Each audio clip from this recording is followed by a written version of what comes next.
This is the secondary sexual health lessons for the Snohomish School District. This is our informational session for November 2023.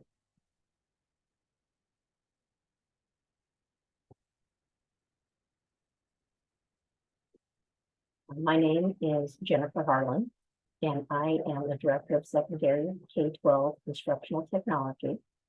And we also have for support in our department, Monica Bauer, who is the Executive Director of Teaching and Learning.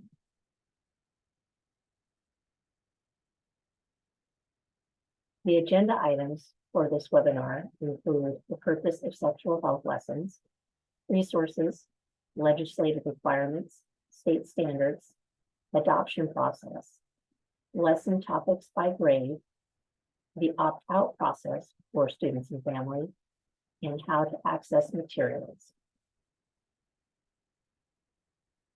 Purpose of the presentation is to provide families with an overview of information regarding secondary sexual health lessons for 7th, 8th, and 9th grades. Lessons are posted online.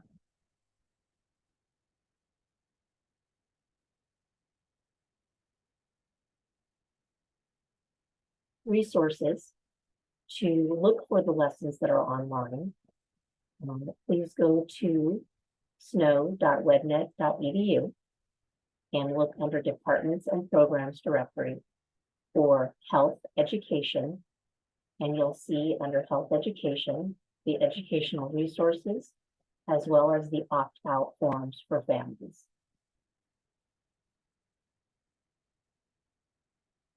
Why teach sexual health? It provides students with medically accurate and developmentally appropriate information to help make decisions that impact their lifelong health and wellness for students, build healthy relationships, and protect themselves from sexually transmitted diseases and infection. We also teach sexual health to help ensure students are safe, informed, and empowered in their decisions. And HIV/AIDS prevention is required by law to be taught annually starting in 5th grade.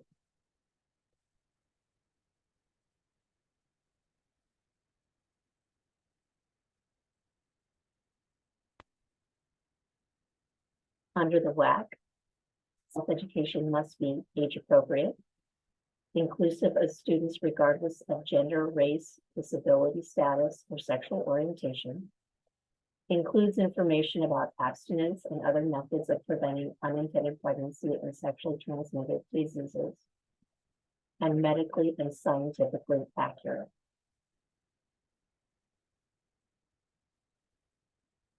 Medically and scientifically accurate information includes that it is verified or supported by research in compliance with scientific methods, published in peer-reviewed journals where appropriate, recognized as accurate and objective by professional organizations and agencies with expertise in the field of sexual health, including but not limited to the American College of Obstetricians and Gynecologists, and the Washington State Department of Health and the U.S. Centers for Disease Control and Prevention.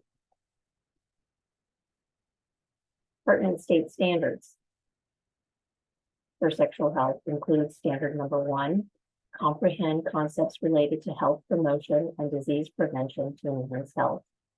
And standard 7, demonstrate the ability to practice health enhancing behaviors and avoid or reduce health risks. Sexual health topics and lessons include a 2-year process to adopt in the Snohomish School District. They were community reviewed and school board approved. General topics by grade. 7th grade has approximately 6 class periods of lessons. 8th grade has 8 class periods, as well as 9th grade also has approximately 8 class periods. General topics include puberty, anatomy and reproduction, HIV/AIDS prevention, healthy relationships, decision-making, and of course, Washington state law and consent. In 9th grade, they do discuss pregnancy and childbirth, contraception, and STD. 7th grade lessons Topics were listed in this slide before, but specific learning is included on this slide.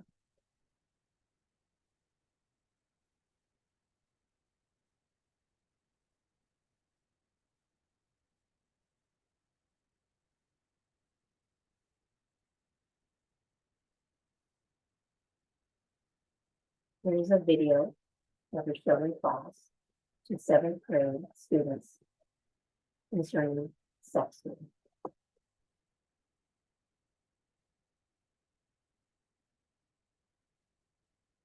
Sexting is sharing sexually suggestive content, videos, or photos using any form of electronic communication. Text messaging, instant messaging, email, social media. Sending a single sext can create a long list of problems. Digital information can last forever. That private sext is no longer private. Your classmates can see it. Your teachers can see it. Your family can see it. Sexual predators can see it. Anybody can see it. Sexting will embarrass and humiliate you, violate school policies, it could get you expelled, ruin your reputation, make you a target for bullies. Unfortunately, the damage you can sustain from sexting does not stop there. Sexting is a crime. Minors who send, receive, and forward sext messages will find themselves facing criminal charges. You'll be surprised by how quickly sexting goes from a misdemeanor to a felony, which sends you to jail for more than a year. Here's our point. Sexting is simply not worth the trouble it can cause you. Play it smart from the start. Don't share photos or videos you wouldn't want others to see. Don't give in to pressure. If you receive suggested comments or images, don't respond or forward them to anyone. Instead, speak up and tell someone, a teacher, parent, or contact the police. Stay away from websites that post suggested comments or images. If you are directed to one, leave it immediately. Be careful with people you meet online, especially those you don't know personally. Remember, sexting is a crime. It only takes a single sext to create problems that can follow you for the rest of your life. So be smart. Don't sext. Speak up. Lessons also include discussions about puberty.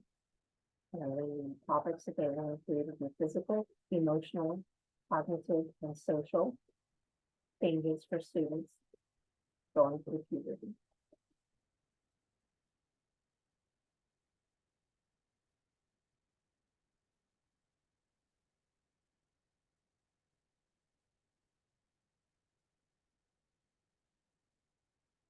There are also sample visuals for the reproductive systems lesson.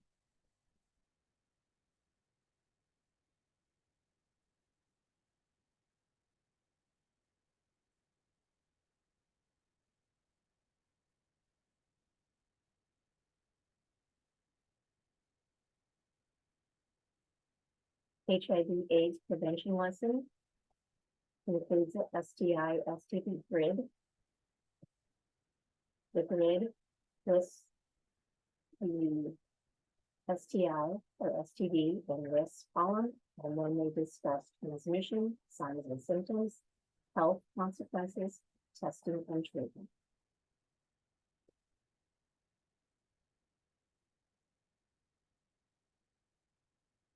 Working with students, they do include the decision-making model lesson, which is called DECIDE model.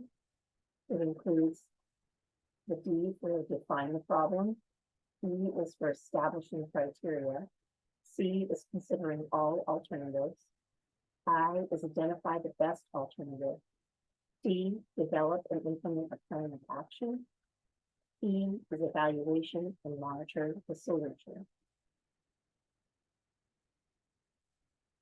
With the DECIDE model, students will look at sample scenarios.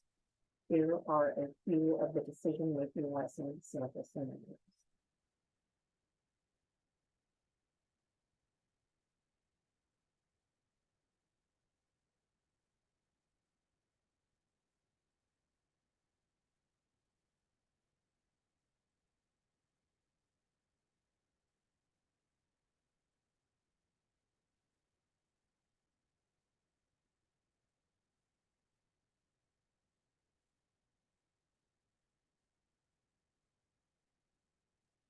eighth grade lessons.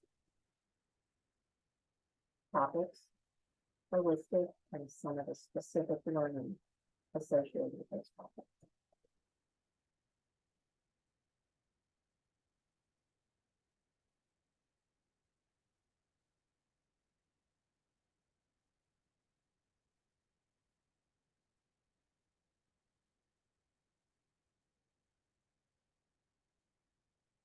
Here's an eighth grade video. It's a puberty video, about puberty experience.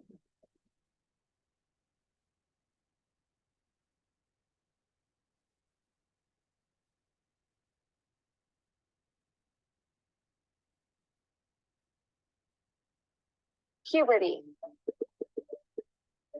Puberty is the time in a person's life when their sexual and reproductive organs mature. This means their body becomes capable of creating babies. Long before any outward changes happen, special hormones begin to produce inside the bodies of both girls and boys. These hormones affect many different things, including sexual development and growth. With girls, puberty will start around age 11. A physical change will become obvious between the ages of 11 and 14. During this age, girls experience change in height, widening of hips, development of breasts, hair growth around pubic area and underarms, vaginal discharge, beginning of menstrual cycles, and period pain. Boys enter puberty a little later than girls. The puberty starts around age 12, but physical changes are mostly not visible until age 13 to 16. The changes for boys include change in height and muscle mass, increase in the size of testicles and penis, hair growth in pubic area, legs, underarms, and on the face, Voice change. ejaculation of semen during sleep, also known as wet dreams, unwanted erections, and breast changes. While these are average ages for puberty, everyone's body is different and changes might happen at different ages. Most changes that happen during puberty are physical, but a person will also experience many emotional changes. These include, but are not limited to, coping with a person's changing body, frustrations of feeling different, mood swings, and energy changes. Childhood obesity is known to start puberty earlier for girls. At age 13, both boys and girls are around the same height and same weight. At age 15, an average girl will be 5 feet, 3.7 inches tall and weigh 115 pounds. A boy at the same age will be 5'7" and will weigh 124 pounds. At the age of 18, an average girl will be 5 feet, 4.2 inches tall and will weigh 128 pounds, while a boy will be 5 feet, 9.5 inches tall and will weigh 148 pounds. A recent study shows that girls who start puberty earlier are also more likely to become sexually active sooner than their peers. Acne is a very common condition which teens struggle with during puberty. Teens get acne because of the hormonal changes that come with puberty. Teens whose parents had acne are more prone to have acne themselves. About 8 out of 10 people will have acne. For most people, acne goes away almost completely by the time they are out of their teens. Narrated by Dorian Douglas, animated by Andre Preston. Diagrams are part of a student handout with the reproductive organs for both female and male.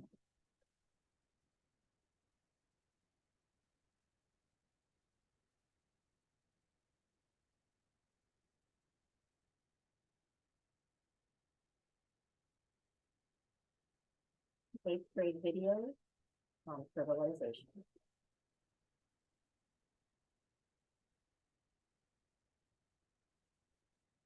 Fertilization is the epic story of a single sperm facing incredible odds to unite with an egg and form a new human life. It is the story of all of us.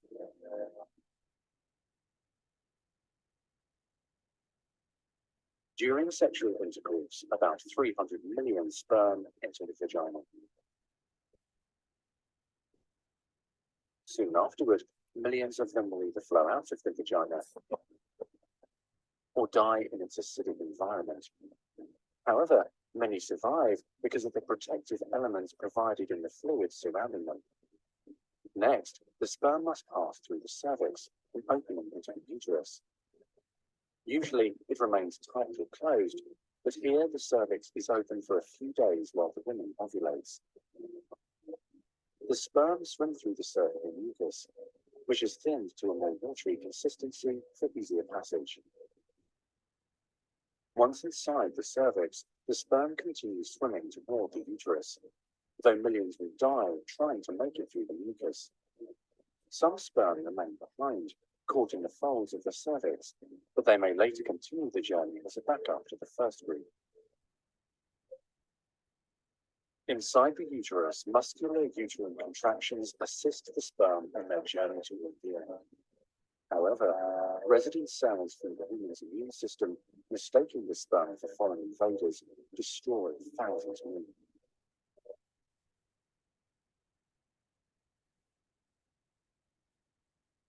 Next, half the sperm head for the empty fallopian tube, while the other half swim toward the tube containing the unfertilized egg. Now, only a few thousand remain. Inside the fallopian tube, tiny cilia push the egg toward the uterus. To continue, the sperm must surge against this motion to reach the egg. Some sperm get trapped in the cilia and die. During this part of the journey, chemicals in the reproductive tract cause the membranes covering the eggs of the sperm to change. As a result, the sperm become hyperactive, swimming harder and faster toward their destination. At long last, the sperm reach the egg. Only a few dozen of the original 300 million sperm remain. The egg is covered with a layer of cells called the corona radiata. The sperm must push through this layer to reach the outer layer of the egg, the zona pellucida. When sperm reach the zona pellucida, they attach to specialized sperm receptors on the surface, which triggers their acrosomes to release digestive enzymes, enabling the sperm to burrow into the layer. Inside the zona pellucida is a narrow, fluid-filled space just outside the egg cell membrane. The first sperm to make contact will fertilize the egg. After a perilous journey and against incredible odds, a single sperm attaches to the egg cell membrane. Within a few minutes, their outer membranes fuse and the egg pulls the sperm inside. This event causes changes in the egg membrane that prevent other sperm from attaching to it. Next, the egg releases chemicals that push other sperm away from the egg and create an impenetrable fertilization membrane. As the reaction spreads outward, the zona pellucida hardens, trapping any sperm unlucky enough to be caught inside. Outside the egg, sperm are no longer able to attach to the zona pellucida. Meanwhile, inside the egg, the tightly packed male genetic material spreads out. A new membrane forms around the genetic material, creating the male pronucleus. Inside, the genetic material reforms into 23 chromosomes. The female genetic material, awakened by the fusion of the sperm with the egg, finishes dividing, resulting in the female pronucleus, which also contains 23 chromosomes. As the male and female pronuclei form, spiderweb-like threads, called microtubules, pull them toward each other. The two sets of chromosomes join together, completing the process of fertilization. At this moment, a unique genetic code arises, instantly determining gender, hair color, eye color, and hundreds of other characteristics. This new single cell, the zygote, is the beginning of a new human being. And now the cilia in the fallopian tube gently sweep the zygote toward the uterus, where he or she will implant in the rich uterine layer, growing and maturing for the next 9 months until ready for birth.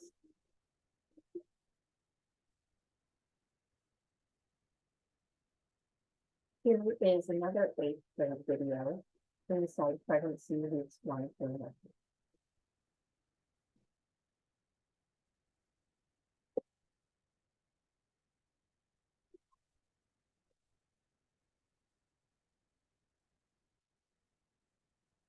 Within a week of conception, the fertilized egg, known as a blastocyst, will make its way to your uterus. The egg is about the size of a pin-tip. In days, the cells in the egg arrange themselves into groupings. The inner cell mass will become your baby. The outer cells will become the amniotic sac and placenta. The blastocyst then sheds its protective casing in a process called hatching and burrows into the lush uterine wall.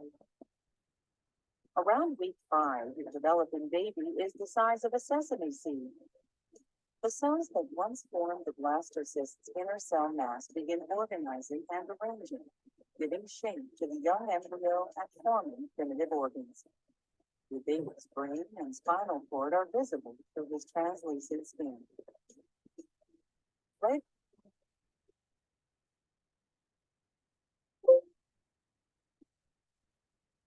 around this time, your baby's circulatory system also forms, and his heart begins to beat.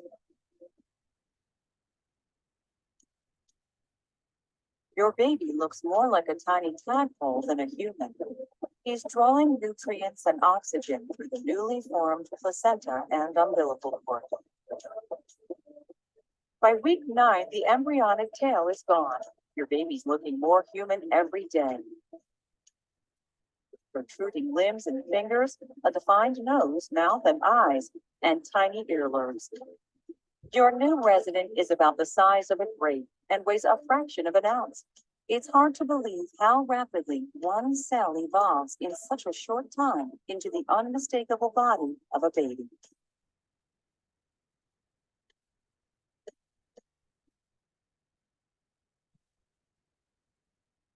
Prevention lessons are also included. And they're focused on risk recognition.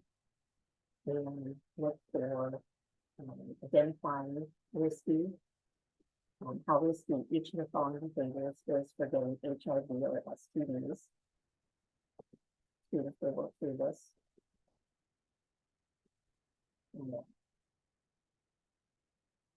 Here's another 8th grade video. It's an introduction on STDs.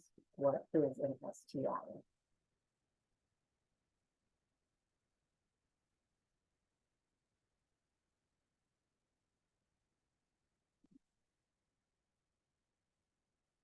Faster than a sloth eating breakfast, more accurate than a blindfolded archer, smarter, safer, healthier in 99 seconds or less. This is Quick Zips, the late night edition. Sexuality education fast. I'm Galena Mine, and welcome to our show. Viewers asked us to answer the question, what is an STI? Well, an STI is a sexually transmitted infection. Some people call them sexually transmitted diseases, or STDs, but doctors prefer the word infection because a person may be infected and may potentially infect others without showing signs of disease. So we'll go with STI and occasionally toss in STD to keep you on your toes. STIs go by a lot of names and it can be confusing. HIV is an STI. So are herpes, chlamydia, genital warts, crabs, gonorrhea, sometimes called the clap, and a whole bunch of other things that are not much fun. Another thing that is not much fun is that a surprising number of people have or have had an STI. As many as 1 in 4 sexually active teenagers have or have had an STI. That's 25%. Think about that the next time you're walking down the hallway. What do STIs have in common? First, all STIs are infections that are most often transmitted through sexual contact. That is, when people get an STI, they usually get it from sex. And that includes penile vaginal sex, oral sex, and anal sex. There are other ways you can get and give STIs, but penile, vaginal, oral, and anal sex are the big 3. Second, STIs can cause a variety of symptoms, none of them much fun, including painful urination, bumps, itching, and puffs. Yippee! Some people who get an STI won't show any symptoms at all, but they can still pass it on. Third, although there are 20 different STIs, they really come in 3 different flavors. One type of STI is parasitic in nature, which means creepy things crawling around you know where. These include pubic lice and scabies. Parasitic STIs can be cured. That is, a doctor can completely get rid of the infection. But they are not fun. A second type of STI is bacterial in nature. They include chlamydia, gonorrhea, and syphilis. They too are not fun, but they can also be cured. The third type of STI is viral in nature.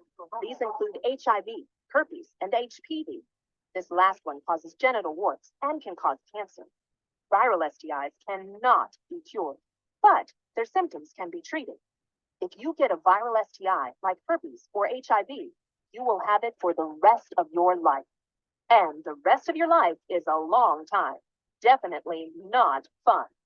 Thus, it is important that you learn how to prevent an STI. That's it for this segment of Quick Sips, the late night edition. Remember, sexually transmitted infections, or STIs, are infections you get through any kind of sexual contact. Some are curable, others are not. None are good. Protect yourself. The decision-making lesson matrix is used. Students define the problem, and then they look to explore alternatives, identify values, consider the consequences, decide and act, and evaluate the results.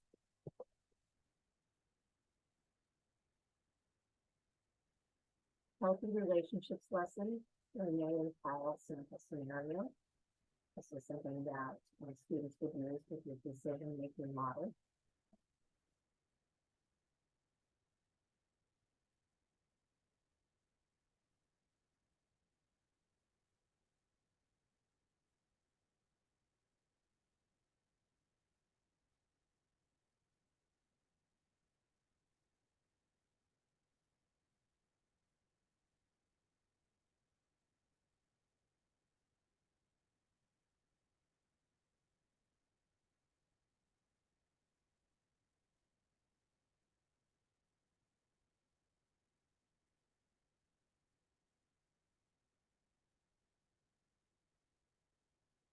Washington state laws relevant to sexual health. Providing health care to minors under Washington state law include the statutory rape laws that sex between individuals with certain age differences is illegal. Health advice and information are also found on the state websites. Safe surrender of infants, and age of marriage. The RCW, sending and bringing into state depictions of minors engaged in sexually explicit conduct, is also prohibited. 8th and 9th grade video, tea and consent.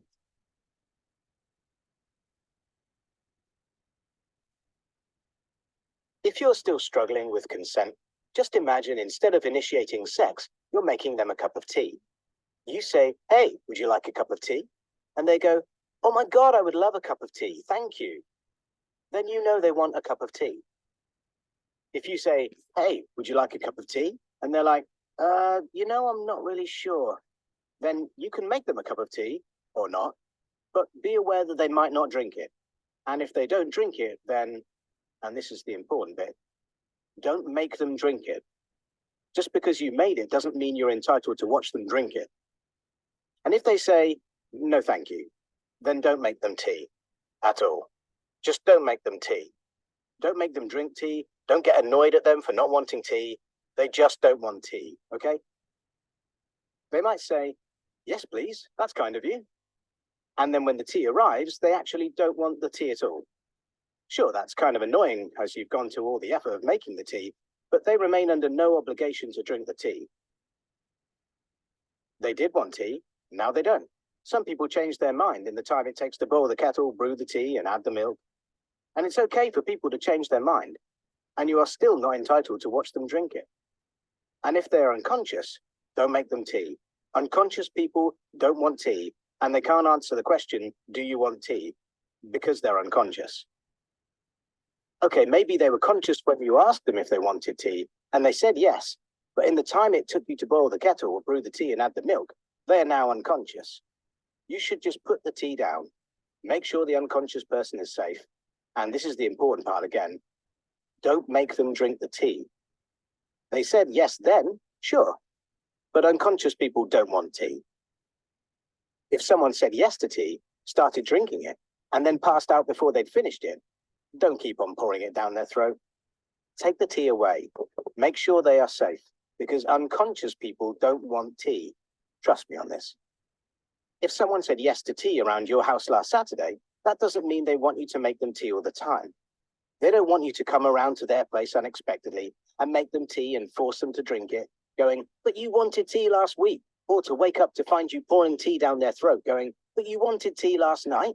If you can understand how completely ludicrous it is to force people to have tea when they don't want tea, and you are able to understand when people don't want tea, then how hard is it to understand when it comes to sex? Whether it's tea or sex, consent is everything. And on that note, I'm going to make myself a cup of tea.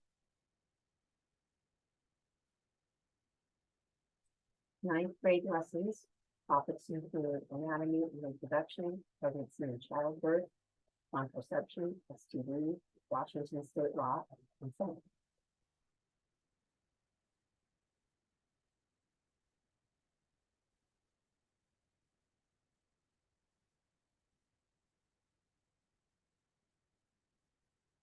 Ninth grade visuals for anatomy and reproduction.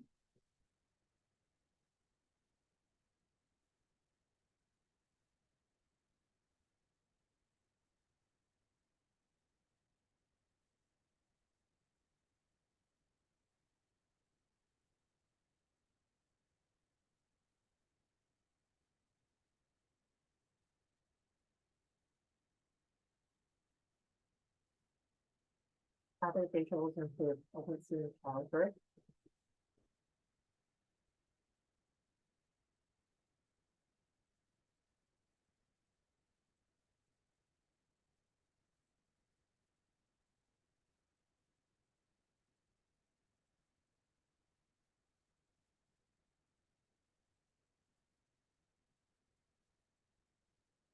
contraception lesson, steps for proper condom use. They review verbally the steps for students.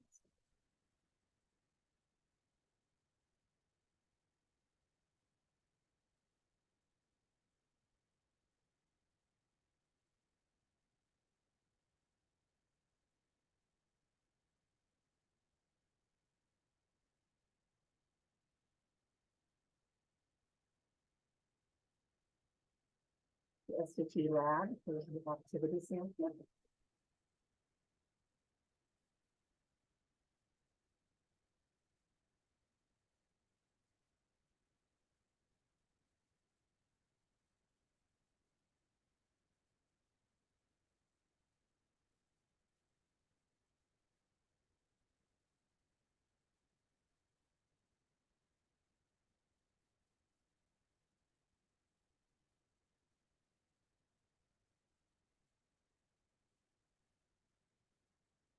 Consent, the RCW definition is at the time of the act of sexual intercourse or sexual contact, there are actual words or conduct indicating freely given agreement to have sexual intercourse or sexual contact.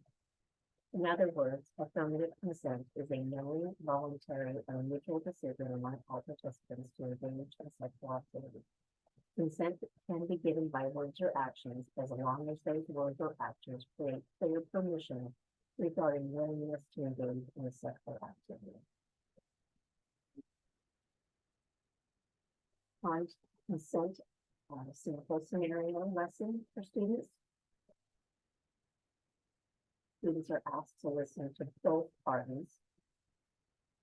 The first scenario is Stephen's story.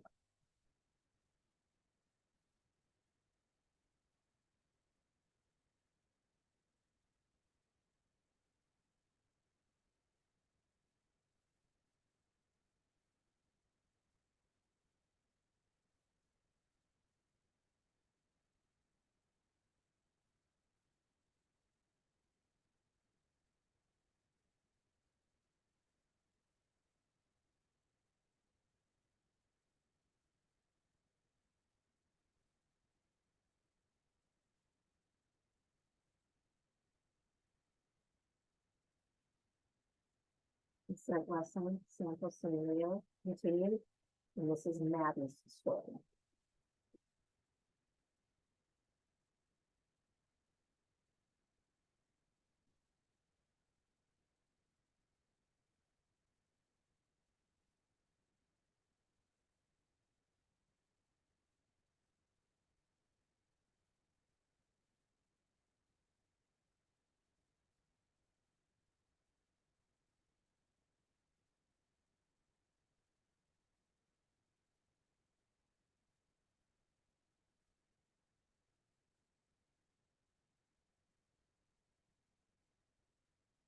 Students also discussed the bystander effect. The bystander effect is the tendency of individuals to feel less responsible to help or take action in their own group. There are many reasons why people choose not to get involved when they witness a threatening or uncomfortable situation, especially when there are others present. Some people just don't want to get involved, but they look to others to step in, or they fear becoming the target themselves if they do or say something. If you see something, say something. Your actions can help someone else. The opt-out process. If you choose to opt out your student, Snohomish School District website, please click into departments and programs. Under health education, you'll find the opt-out form. If you need help finding this form, please contact the RSC and they will help you. How to access the lessons. There's a hard copy binder here at the RSC. The district website does include the lessons. We will also upload this webinar. And there's videos at the RSC and the website.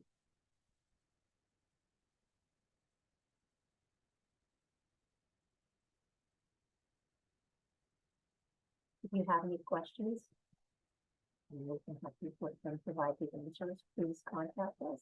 You can call our office or email, and we're happy to help discuss and answer any questions you may have. Thank you for watching this webinar.